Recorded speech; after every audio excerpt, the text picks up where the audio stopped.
The electric revolution has already conquered the highway, but can it conquer the wild? Today, I'm strapping into a machine built to answer that question, ripping it up in the dirt to see if the future of off-road is actually electric with this guy. I was riding my UTV so fast in the woods. I was like maxing this thing out. I kept telling them, I was like, I'm so loyal to you. Can you sponsor me? And they just wouldn't do it. So they actually created a villain, because then at that point, that's when I said I'm making a UTV company. Meet Jonathan Powers, former pro racer, engineer at Honda and Tesla, and now the founder of Superpowers Mobility, or SPM, where he's racing his own vehicle tech to market. We want to own the IP, we want to bring it in-house. We are going to get to market in less than a year from when we started, which is nuts for a hardware company. Oh, 100%, it's faster than all of them. Today on Thought Leaders, we drop the green flag on Jonathan's story and find out if electric power is the ultimate superpower. It's kind of like a rocket ship, so it kind of makes you feel like you're Superman. When you think of electric cars, think about what comes to mind. You probably see a Cybertruck or a Tesla or something going 200 miles an hour and making no sound at all. I bet you probably don't immediately think of outdoor vehicles, of ripping it up in the dirt. But today, I have a guy who is building just that. Jonathan Powers from SPM, welcome to the show. Thanks for having me, Adam. It's gonna be fun. And before we get into this, SPM, tell us all about that. What does it stand for? Give us the elevator pitch in like 30 seconds, and then we'll have the first beer. Yeah, so SPM, it's really like a triple meaning behind it. So I'm Jonathan Powers, so Superpowers Mobility, SPM. So it's a play on my last name. Our products give you superpowers. So, you know, if you put your foot down in an EV, it's kind of like a rocket ship. Totally. So it kind of makes you feel like you're Superman. Right. And then the third is we want to sell to the US government, and they're a superpower. So Superpowers Mobility, SPM, yep. That is, you know what? I like people who have like really clever names for things. Yeah. And so I'm glad to have you here. Well, let's get started right away. Now this right here is a lemon and lime lager called Redux from New France in collaboration with Black Viking. Here, we'll do Daniela's rule. You got to touch it down, right. and then you got to drink it. Cheers. All right, let's try it. An ode to you, Daniela. I think about lemon and lime. I think about the yellow and green. I think about your history in pro racing. Okay. Tell me a little bit about that first, because I love, in fact, friends of mine will say that I only get nervous talking to people in racing. I could talk to any leader of any country. I could talk to any actor, athlete. Well, in this case, one type of athlete I can't, which is people getting involved in racing. Okay. How did you get involved in the racing world? Tell me about that. Yeah. So I grew up in Western Pennsylvania, and like the best hobby that everyone has out here is dirt biking. Everyone's just riding a dirt bike on the weekends. So naturally, we're gravitating towards like pro dirt bike racers. You know, we're watching the pro, James Stewart was like a childhood idol. He was like the best racer ever. He could be unstoppable. And I always wanted to race dirt bikes, but I wasn't athletic enough. So that's a real thing. Wait a second. Athletic enough to ride a dirt, you can't be... No, dirt biking is number one, like, people are gonna hate on me for this, but it's the number one most athletic sport. I don't care. Like, you have to have natural ability, but you have to train like no other. And then the wrecks are high stake. If you wreck on a dirt bike in the middle of a 200-foot jump, I mean, like, what's the outcome? You're going to be concussed. You're probably going to break bones. Right. Like football, huge hits, massive collisions, but like everyone's kind of massive. So like the forces kind of balance out. But with dirt biking, you're just, you know, you have all that momentum. It's you versus the ground, and the ground doesn't move very often. Yeah. So I wanted to be a pro dirt bike racer at a very young age. I was like, you know, everyone wants to be like a racer, you know? Yeah. So I was trying to do that, and I got hurt a bunch of times. I realized, you know, dirt biking, I couldn't be a racer. So dirt biking actually inspired my college path. So I was always buying dirt bikes, modifying them, kind of making them my own, selling them, buying a bigger dirt bike size, and working my way up. And then I went to college, and I actually, for some reason, I didn't put two and two together to just go straight into college as mechanical engineering. I always thought you had to like pick something that was going to be like a great career. So I was like, oh, I'm going to be like a doctor. I'm going to go in for medical school. So then I got to college and I saw the Formula SAE team. You know what that is, Formula SAE? So Formula SAE is basically like Formula One for college. Oh, I didn't know that. Yeah, so it's a collegiate activity. It's a collegiate sport essentially, and it's funded by the university. And the college students, it's interdisciplinary. So you have like business, you have engineering, and all of this comes together. You build a Formula One car essentially in college.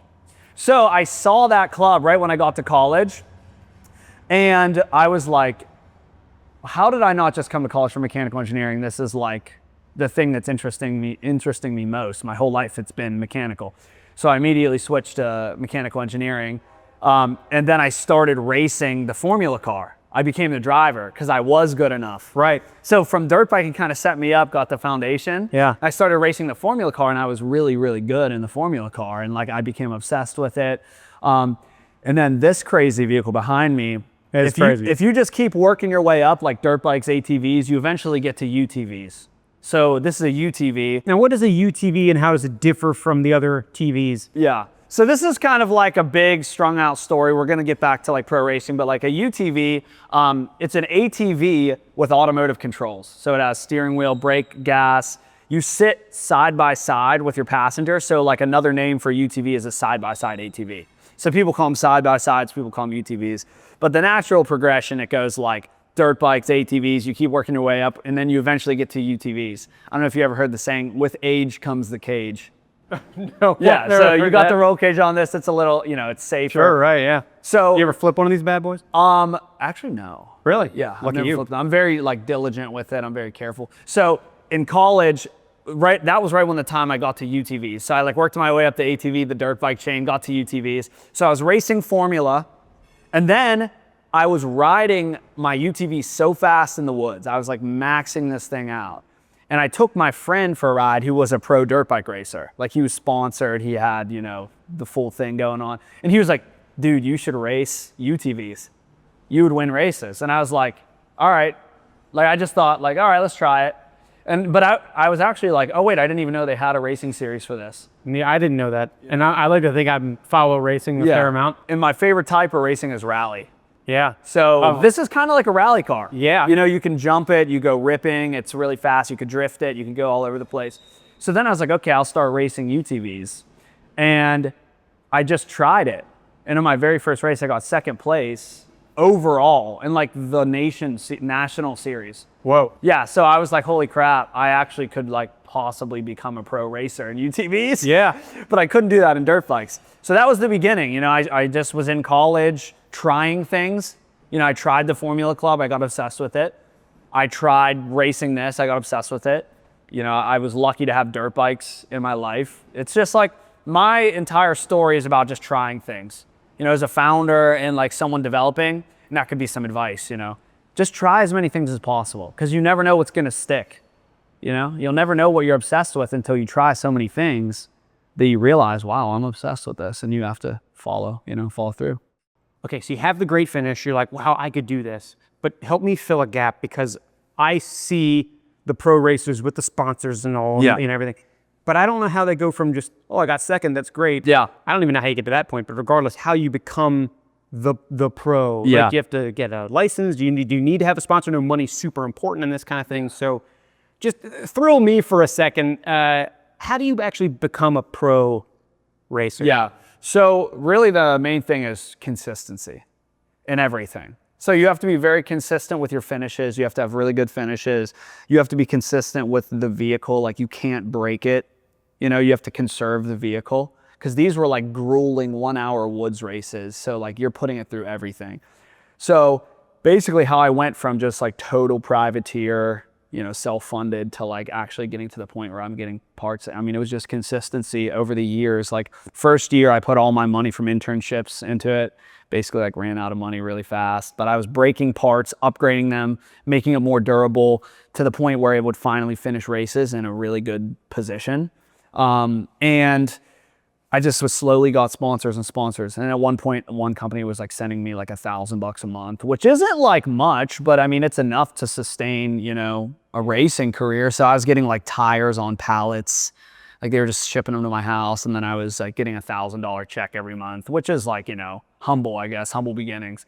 But enough to get you started. Yeah, and then I just did that for, 4 years very consistently. And by the end of it, my vehicle looked crazy. It had like sponsors all over it. I was like able to race kind of comfortably, but it was still expensive. And at the end of the 4 years, I was like, man, I put all this money and all this time into this vehicle and it's still breaking down. It's having issues. I was going for that factory sponsorship. I wanted Polaris to like sponsor me. And I kept telling them, I was like, I'm so loyal to you. Can you sponsor me? Like, I've been talking your vehicle up. It's so good. And they were like, not sponsoring me. They were like, nah, sorry. And I was like, but look, I'm like a mechanical engineer. My whole career is going to be dedicated to this. Like, can you sponsor me? And they just wouldn't do it. So they actually created a villain. Because then at that point, that's when I said I'm making a UTV company. Right. Back in 2017. Oh. But I didn't know how to do it. I was like, I'm doing a company. I don't know how, but like, I'm going to make actually durable, high quality vehicles. Right. That you don't need to maintenance all the time. You don't need to like swap out all the parts. It just comes from the factory, very durable. And I was like, well, I don't know how to differentiate. I didn't have the money. I didn't have the time. And this could just transition into a later part of the interview of like how I figured out the time was right. Yeah, we'll get there. Yeah. So basically I wanted to do this, but my racing career kind of led to wanting to, do this. Next up, we have another light one, a Mexican lager from Dancing Gnome. Okay. Cheers. Try Dancing Gnome. So, the villain is created, Polaris. Psh, what are you thinking?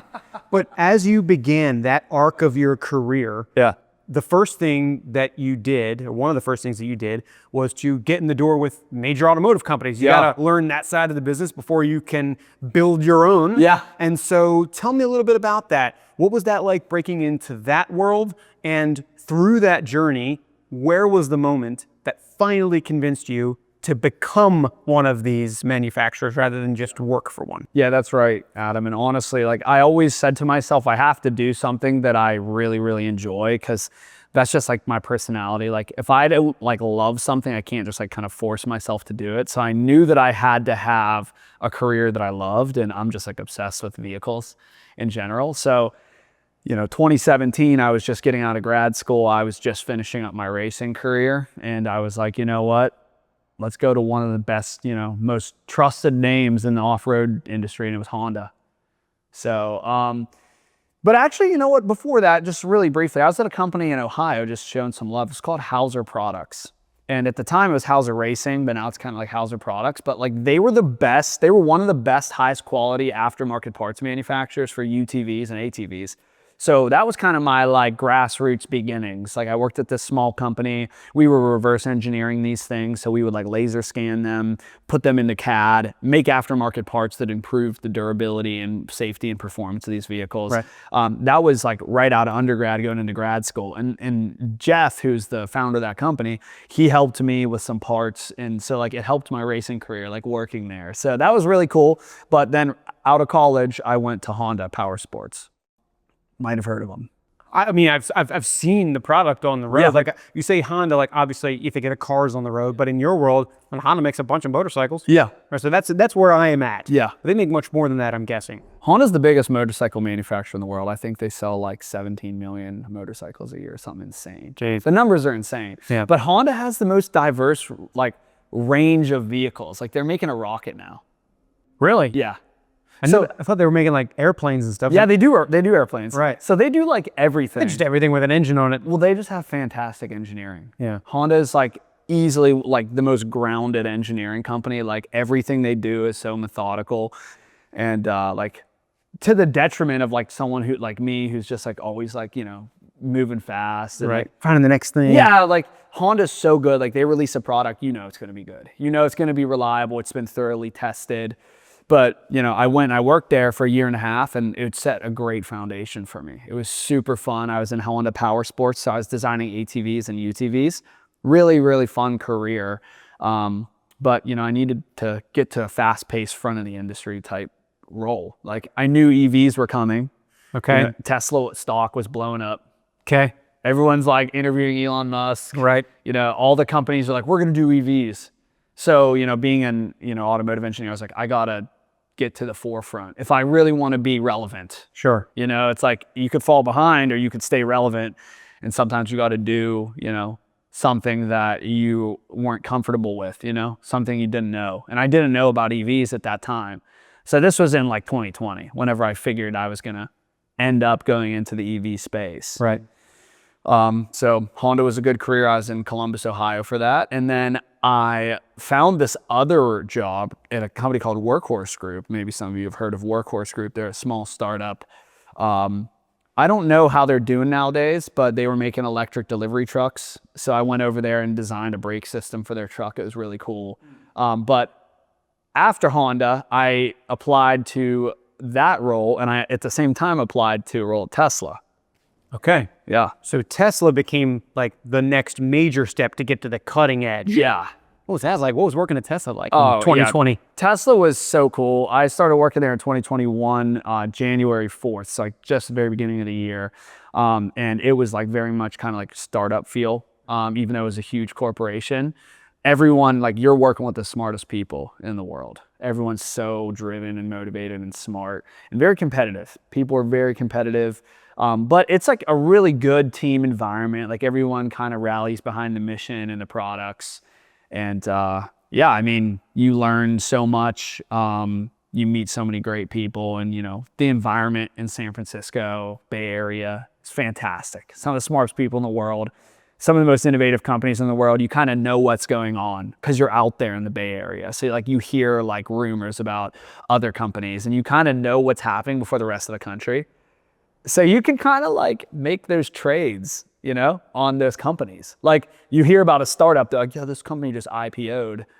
Like they're going to do this, they're going to do that. And you're like, oh, okay, maybe I'll like buy it, you know, maybe I'll invest. Right. And then the rest of the country hears about it like, you know, a month later. But by then it's too Yeah, late because yeah. you were already in. Yeah, and it's so crazy because like everyone out there, you know, heard about Tesla early. Everyone is like 2014, 2015, everyone in the Bay Area is like buying Tesla stock, and then you see what happened. It went up, Right. you know, 100x over the next I remember decade. being in college, and one of the first Tesla, like not sports cars, like mass production vehicle was announced. And I had friends in 2012, 2013, again, college juniors and sophomores and stuff like that, pre-ordering these vehicles as soon as it came out. And I remember being like, electric cars. But at the same time, like that year was also the first year that I took an Uber. And it was just like, oh, so this is just kind of like a limo. And then for that, it was like, oh, it's just kind of like an electric car. And honestly, oddly enough, the only other electric car that I'd heard of other than the Prius was Honda's. Yeah. I knew that Honda was like actually the premier for longevity, or mileage, I suppose. And then, of course, Tesla came and, you know, skyrocketed. So you're there for 3 years. What was the most unexpected thing you learned at Tesla?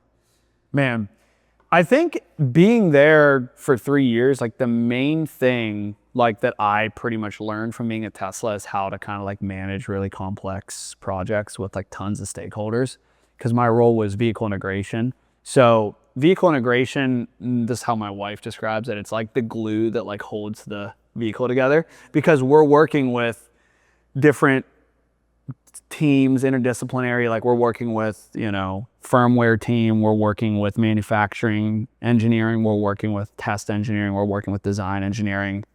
And then like to segment that even further, it's like we're working with closures team, we're working with body team, we're working with low voltage electronics, we're working with high voltage electronics. So like our team integration was such a broad team, and I think it was like the coolest team at Tesla in my opinion. And I was very fortunate to work there. It was super fun. And yeah, I mean, I definitely learned how to wrangle people and get people to kind of work alongside other people. Cause like engineers tend to do this thing, and this is at like any company where they just like design in a silo, right? You know, they're just like, oh, here's my part in space. I'm gonna like really optimize that. But they're not thinking of the part right next to it. An integration team has to kind of like bridge the gap between teams so that it fits in the vehicle. You can put it in whenever it's intended to go in the assembly process. You can service it whenever it's meant to be serviced. It meets all like the functional requirements. So it was very much like a high level kind of role. So I was lucky to have that. This is the Bombs in Pop Space Tart Shake, say that 5 times fast, from Cinderlands, a brewery we love. All right. The rockets on the can make me think of you now are trying to get on the rocket. Yep. And eventually that cutting edge only cuts so far. You've got to make the decision yourself. You're going to plant your foot in the ground. Yeah. specifically with SPM, but what was the moment that had you thinking, okay, Tesla is great. Yeah. I can also be great. Yeah. Time for me to get out there. Yeah. So this idea, 2017, I planted the seed, and I was like, at some point, either sooner or later, I'm going to do this, but the timing has to be perfect for it. So like so many things kind of lined up for timing wise, like from a strategy perspective. So I had been at Tesla, like about 3 years, loved it, super fun. We had just finished Cybertruck, and at the very end of the development, we were taking it off-roading all the time. And, I told the testing team, I was like, yeah, I used to be an off-road racer. Let me come help with the off-road development of the, off-road drive modes and capabilities. And they were like, yeah, dude, come on out with us. Like, let's do it. So I was taking Cybertruck off-roading, and it was so good at off-roading. It's this huge vehicle, but it's really good at off-roading. And it has all this torque, all this power, the differential is very good at kind of distributing the force.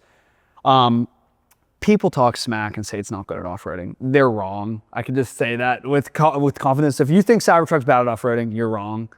You just haven't seen a good person driving it off-road. And that's a pro race we're talking, so you got to listen to him. That I'm telling you, like whenever I was taking it, we could conquer anything. It was such a good vehicle for off-roading. And I was like, why is this thing so good at off-roading? It has the same geometries as any other truck other than the powertrain, the electric powertrain. And then I was like, wait a second, like electric's really good at off-roading. I don't know why it took that long to click for me. I was like, electric has so much torque. There's so much kind of like resolution in the throttle. Like you press it real gently, it's like very slow throttle. Whereas with gas, you have your automatic transmission doing all its thing. You have like hundreds of components working. With electric, there's a huge reduction in part count, and it's simplified. Contrary to popular belief, electric's way simpler than combustion. So I was taking Cybertruck off-roading. I was seeing startups, because I was in San Francisco. So I was seeing startups getting all this traction, raising all this money. And I was like, that's a bad idea. That's a bad idea. Like I saw them doing it, and then I saw off-roading startups getting traction. And I was like, wait, how's this, like this founder raised money, this founder raised money. And I was like, dude, I feel like I have a equally... I can raise money. Yeah, I was like, I feel like I have an equally good background as these guys. I used to get $1,000 a month in sponsorships, damn it. Yeah, I know. Surely I can get a check. We need to, a little bit more than that to build these things. But it's funny because I was like, how are they doing this? Like, I can do this. And then I was like, considering it, but like I wasn't like ready to, make the jump. I was kind of thinking about it. And then a close family friend who was like really important to like me getting into this stuff, he actually passed away. And that's kind of when I was like, wait a second. If I don't do this, I'm just going to regret it. I'm going to pass away and not do this. I hear you. Yeah, it's a weird thing. But no, I understand. That kind of put me to the point where I was like, okay, I think electric's going to be good off-roading. I was like, I could probably raise money to do this, to at least try it. And, now or never, And then also like, I knew you were going to say something. Do you want to say it real quick? I was like, the timing right now, I was like, if I don't do this right now, someone's going to do it in like a year or two, and they're not going to do it right. So why let that happen whenever I can just jump on the opportunity right now? Because all the OEMs are like, we're going to go electric. All the like Polaris, Can-Am, all those companies, like we're going to have electric portfolio products in the next, X years, 5, 10 years. So it's like, if I don't do it now, they're going to get out in front of you. Yeah. You'll no longer be on the cutting edge. Exactly. So give me the broad vision for what you want this to be. Yeah. Zoom 5, 10 years out, or just whatever sugar plum fairy's been dancing through your head. Yeah. What is SPM at its biggest? Yeah. So, I mean, I love all vehicles. I love ground vehicles. I love air vehicles. I love water sports. Like I just love the ability for humans to just like get places fast and, in a very efficient, high performance kind of ways. So like the grand vision for SPM is like an off-road vehicle company with like a full portfolio of products. So UTVs, ATVs, watercraft, all of that. But it all starts with the powertrain. So a vehicle, anyone can design a vehicle. Not really, but the frame and the chassis and the body and all that stuff, like you can innovate in that department. But what people haven't done in the off-road industry yet is really built the powertrain right. They haven't really laid that foundation for like everything after the powertrain. And you have to have that to be able to make EVs.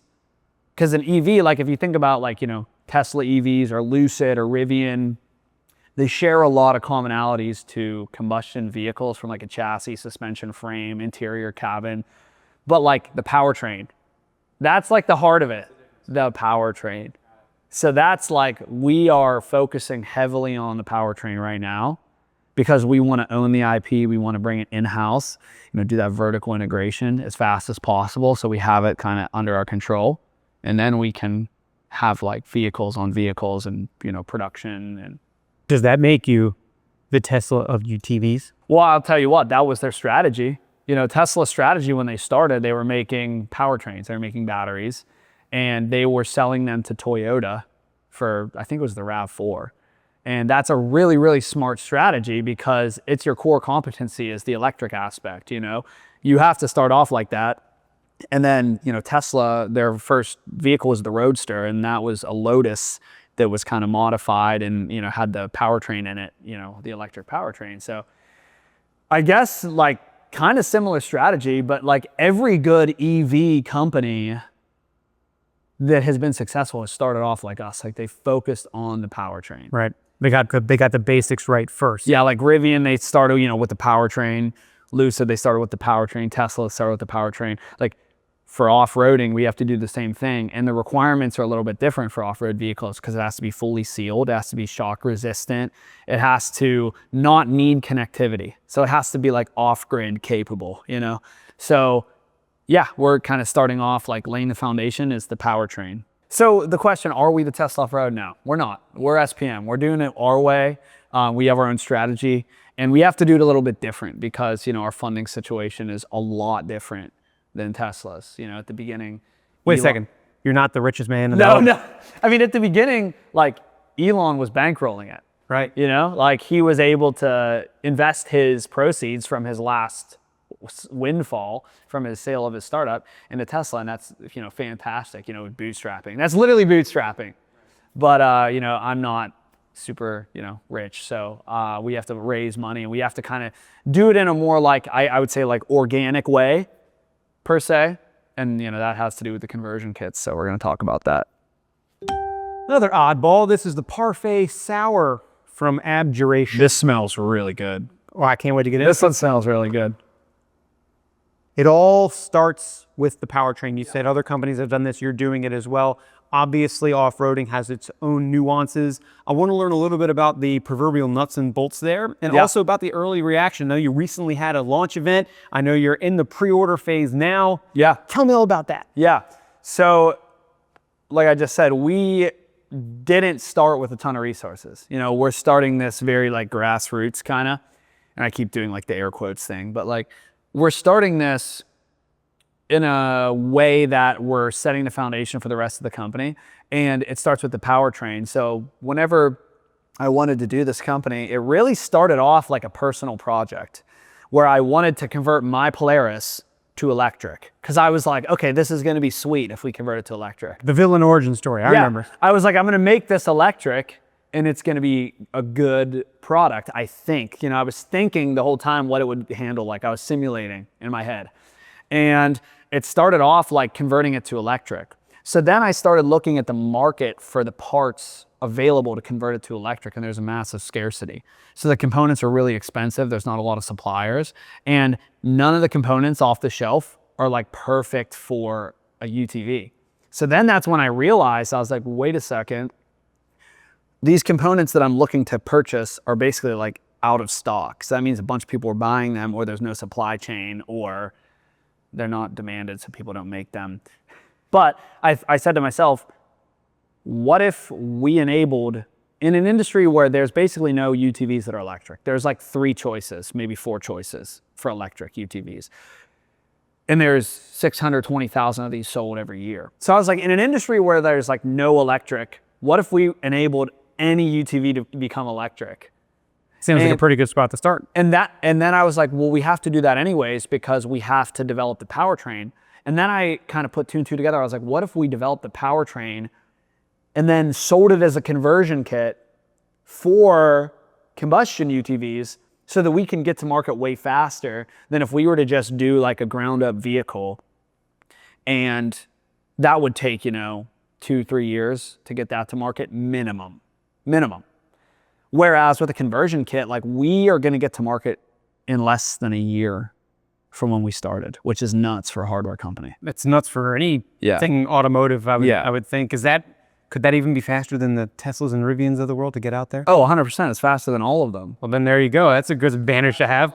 I mean, we're a very nimble startup. We're able to do things so much faster. There's not red tape. There's not bureaucracy. Right. But at the same time, we could, make mistakes. We could miss things. We're not as thorough. But I mean, that's just the nature of a startup. Right. And luckily, our team is so good. Our team is, comprised of some of the best electrification engineers in the country. And a team that just came together to launch and formally go public, or really just display this to the world. Yeah. Talk about what that was like and what the initial reaction has been to this powertrain, to the world of SPM. So this is another piece of advice from a founder. It's like we were in stealth mode, for 7 months, 8 months. So I left Tesla in September 2024 and then took a little career break and then went full time on this in November. And basically started designing this in January. Wow. So I was kind of finding the team, in that time that I had left to go full time. And we started designing it in January and I was like, should I build in public? That's a common thing nowadays. A classic LinkedIn strategy. Should I build in public? Document, you know? And here's the thing, you should build in public, but there's a fine line to where your stealth mode can hurt you. And this is my founder advice, is you have to time it perfectly. You have to come out of stealth mode when you have something to show to get people really excited about. You don't want to just be in your garage building something unless you're fantastic at social media and content creation. And I actually know a guy who's like that. He's doing this, but I wasn't like that. I was I want to come out swinging. Right. And our team, we want to develop it in a record amount of time, come out and show off this vehicle. So what we did was we created the first proof of concept vehicle, which has our powertrain in it. So this is a combustion UTV swapped to electric with our powertrain. And as soon as we did that, we started leaking little teasers of the sound of it, because it sounds really cool. We started kind of teasing people. And then we planned the unveiling event. So the unveiling event from when we started designing this was about 7 months and 7 days. Wow, very quick. Yeah, very quick. Speaking of tease, we should tease a little bit out what this sounds like. Roll it.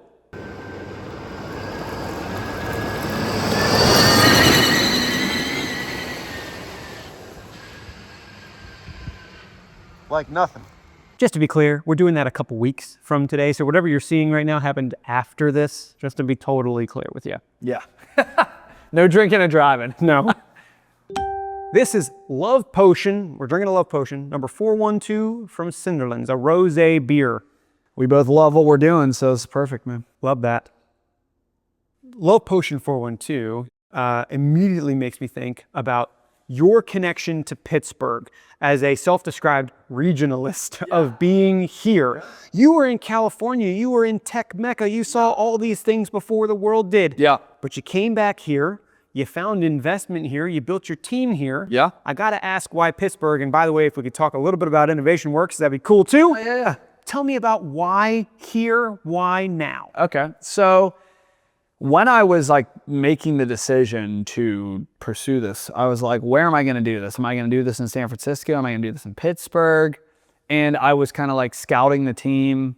I was scouting the resources, and it was very early. So we had raised money from angel investors, friends and family, and one strategic. So we had raised some money, but they were all all over the place. So our investors were everywhere. They had no say on where we would be. But Alpha Lab Gear, from Innovation Works is one of the best hardware accelerators in the US. And it's Right here. right here. And it's very fitting because Pittsburgh is like a great hardware city. I'll tell you why. So Alpha Lab Gear, we had applied to it, and right when we were going to move back here from California, I got accepted into Alpha Lab Gear. So I was like, perfect. I'm going to hit the ground running, come into Pittsburgh, get some funding from Alpha Lab Gear, get the mentorship, get access to the Tech Forge, like best case scenario. So that's like one of the main reasons. Another reason was because at that time, 2 of our team members, other than me, were from Pittsburgh. So we had our battery founding team member and our low voltage founding team member were here. And like, for me, it's like hometown advantage. Like I knew all these people in Pittsburgh. I went to Pitt. I knew Pittsburgh was a great city for hardware. The real estate in Pittsburgh is 1/3 the cost of San Francisco. So There you go. I mean, you want to be lean. yeah, so like I was looking at spaces when I was out there in California, and like for a space like this, it was like $5,000 a month. This is like $1,700 a month. So right there, I mean, the burn rate is reduced by being in Pittsburgh. Number 2, this was a statistic I talked about at the unveiling event. There's over 1 machine shop per square mile in Pittsburgh. That's like 1.1 machine shops per square mile in Pittsburgh. Really? Yeah, there's just machine shops everywhere. Yeah. So if you need something made in a pinch, Come here. yeah, you're done. You're getting it. Unless you don't know anybody, that's the only excuse. But for me, I knew people, so I knew I'd be able to get manufacturing, quick. The Midwest is kind of like off-road mecca. Like people own these vehicles, they put them through the ringer. So if you prove yourself in that industry, you can fit like anywhere in the US. So there's a bunch of reasons why Pittsburgh. But I think, biggest one was just like cheap, scrappy, get the resources from Alpha Lab Gear, prove the proof of concept, and then raise more money, and then figure it out from there. But I knew that we were going to need additional capital to put it into production. I knew that we would get that initial capital to build the proof of concept and pay the team members and pay for rent and attorneys and everything. But I knew that we needed some more capital. So that was always the thing that worried me about Pittsburgh. I was like, is there that much capital in Pittsburgh? Because people were telling me, they're like, there's not that much capital. But I thought there was. I was like, no, there is. Like I'm meeting all these investors. Innovation Works is here. Like there's going to be capital in Pittsburgh, Yeah, I've been learning a little bit more about it, and I would hope where Pittsburgh is going is towards an area where they put much larger checks into the ecosystem as opposed to those early bets.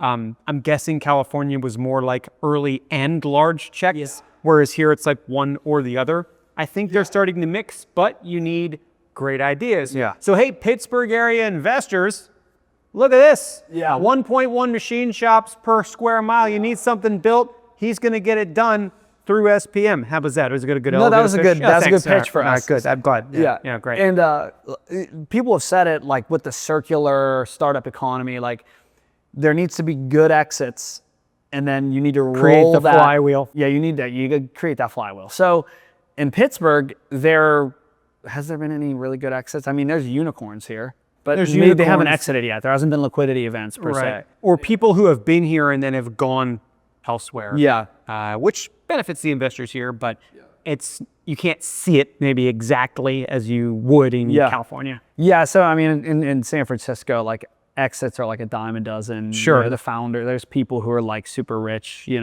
early 30s who are angel investors. They were a first engineer at a company that exited. Now they have like millions. And, for some of our first checks were from people like that. I was in On Deck Founders, and I met a lot of people that were like that. And they were like, yeah, here's 10,000. I was like, I wouldn't have found that in Pittsburgh. Right. So really, like San Francisco got us started. We came to Pittsburgh, really, really smart for Innovation Works to see the potential of like this strategy. So they invested, and then we were looking for more capital, to take it to the next level. And we had all this traction and all this progress. And I was reaching out to Pittsburgh investors who were like, yeah, we're pre-seed investors. And they really weren't. Like post-seed. Yeah, they weren't really pre-seed investors. They're like, yeah. They weren't even pre-seed. No, they said they were, but they really weren't. They were like, yeah, we need to see, customers, we need to see revenue, we need to see the numbers, we need to see all this stuff that like pre-seed companies don't have because you're just like fresh. Oh, got it. But that's when you get the best valuation, is when you invest in a pre-seed. Right. Like you usually get a sub $10 million post-money valuation. So that's when you're going to get the biggest returns, is when you bet big on those early companies. And I was hoping to find those in Pittsburgh because I want to keep that flywheel here so that whenever we have, a big exit or liquidity event, that, flywheel can happen here. So that was, the goal.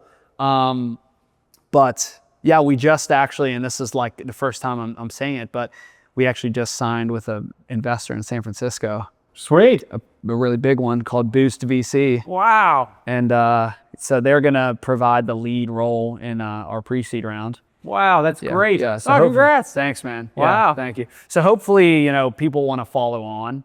Seems like investors oftentimes like need that lead and then they follow on. So we'll see if like the Pittsburgh ecosystem gets into it. But at this point, like Boost is such a good investor. They're such a strategic that we want to focus on strategics for the rest of the round. So we want to fill out basically like, this investor can help us get to here because of this resource. This investor can help us get to here. Like we don't want to just take investment just to take the money. Like we want to be very deliberate with the rest of the round. So, we're still open to Pittsburgh investors, but, go figure, we had to, go out to San Francisco where the capital's at to get that lead investor. So for this final lap, it's a Steeltown tribute. This is the Steeltown Stout from Full Pint. okay. A final cheers to you. Ooh, this one is chocolatey. Yeah, it's a dark chocolatey sweet finish. So here we come to the final lap of this, and we've enjoyed this flight, and we've talked about how SPM is clearly in flight, having launched, and maybe one day being the Tesla of UTVs. We don't know, but for right now, what I get to ask you as we finish today is for a little bit of advice. Because watching this might be the next founder, it might be in electric vehicles, it might be in something totally different, but they get to see in a real world environment somebody who is truly scrapping it. That's right. So for the next person watching Thought Leaders, from this thought leader, what advice would you have for the entrepreneurs of tomorrow, given your experience today? Okay, so I was thinking about this one a little bit, and it's something that as a hardware founder especially kind of like plagues you a little bit, because everyone wants to give you their thoughts and their advice. Everyone wants to direct you, be like, oh no, I don't think that's right, you should do this, you should do this, you should do this. You have to remember that you're the expert and you have to follow your intuition. And that has just like become more and more important to me to remember every single time there's like a crossroads. It's like follow your intuition, you have the plan. And your plan has to be based on logic. Like you have to be realistic, but you also have to be unrealistic. But you have to just follow your intuition. Like as the founder of your company, you thought of the idea, you knew the opportunity, you knew the industry. You knew the costs associated, the struggles. You have to just really believe in yourself and like what the right steps are. You don't want to jump too far ahead and like bite off too much and then do all this stuff that like stresses you and your team out, and potentially you can make more mistakes. Like you have to do it in a way that like to be best as the founder, as the co-founder, as like the founding team. Like it's easy to bite off too much. Like it's very easy to bite off too much, and like very rarely are companies successful doing that. Like you have to just do it based on the plan. You make the plan early, base it in logic and reason, but make the goals unrealistic. So then even if you only get like 3/4 of the goal, it's probably still unrealistic, but you achieved it.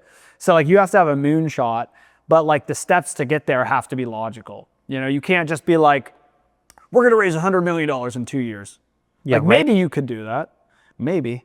Well, but you have to be like, what do investors expect the valuation of my company to be at this point in time? And then how much do I have to raise? And how much do I want to give away of the company based on those numbers? Like you have to have the kind of like big picture timeline figured out, but like you're the one who, and the reason I say that is because there was some advice from like early VCs who were like, you have to do a full vehicle right off the bat. They want that big, like sexy idea. They're like, you have to do a full vehicle right off the bat. And then there's some people who are like, you're never going to raise at a valuation more than like 5 million post money. Like, that's not possible.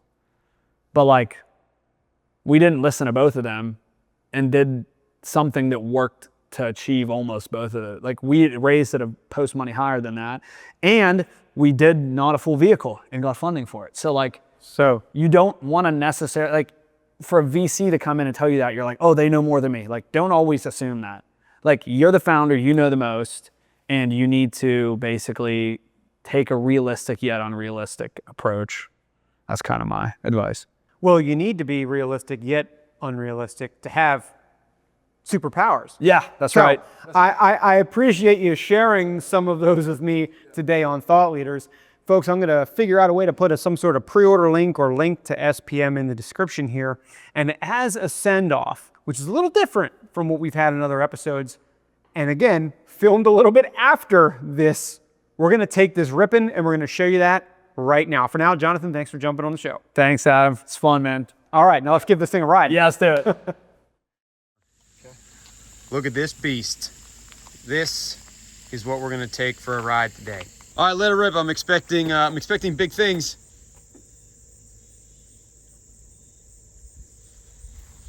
You know, you'll hear it turn on, come closer. Oh yeah. Listen for the click, ready? Listen to the sound, yeah. Wait. It's on. All right, this is more like it. This is kind of like what I thought it would be.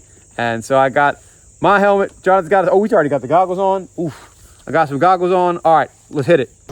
I can tell you, just sitting here in the passenger seat, that, I mean, I can hear myself think.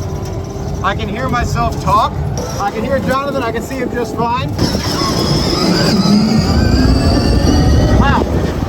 It kicks in like crazy. You can hear it's almost like a turbo, where it kicks into another gear as soon as it gets past about half throttle. So we're in some rough terrain now. We're in a little bit of bumps, almost like moguls on a ski hill. Nothing this UTV can't handle, and quiet as the wind. So quiet.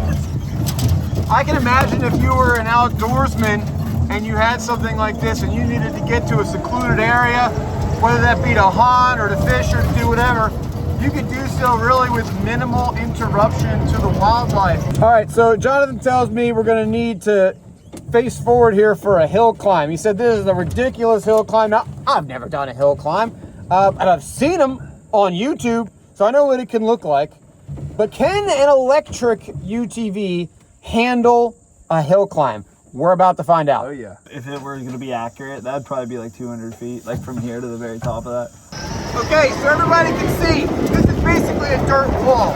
There's no way we're getting up that thing. Look how high I gotta put the camera on there to get to it. And it's no problem. Straight up the hill. Oh, I got spaced up 60, 70 degrees and bang. You know what's crazy about that? We were in rear-wheel drive. We didn't even put it in all-wheel drive. Not even an all-wheel drive, handed it with the regular rear wheels.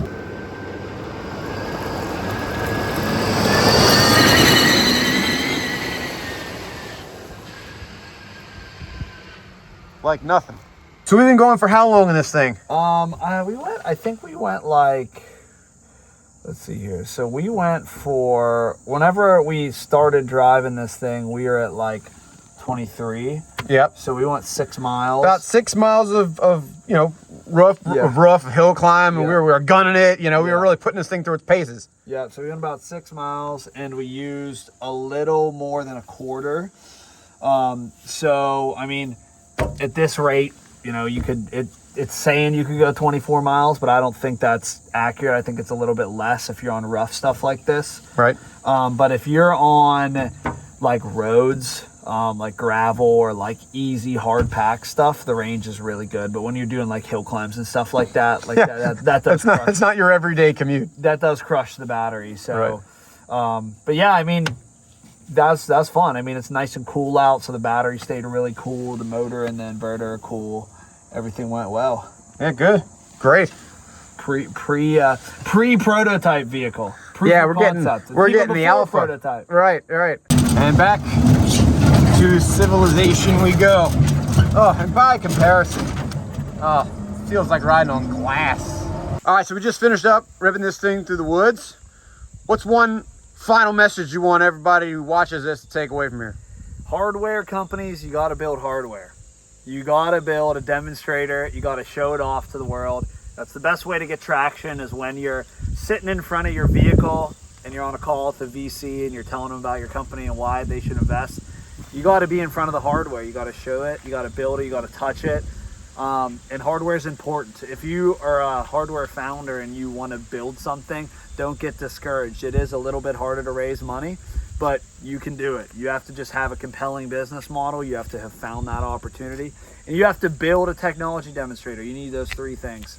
Okay, well, that's certainly the most innovative thought leaders we've ever done. Jonathan Powers, thank you very much for showing me the superpowers mobility power, and for letting me rip it there, and for sharing the flight with me. And I will say, for everybody who's wondering, we did these on separate days, okay?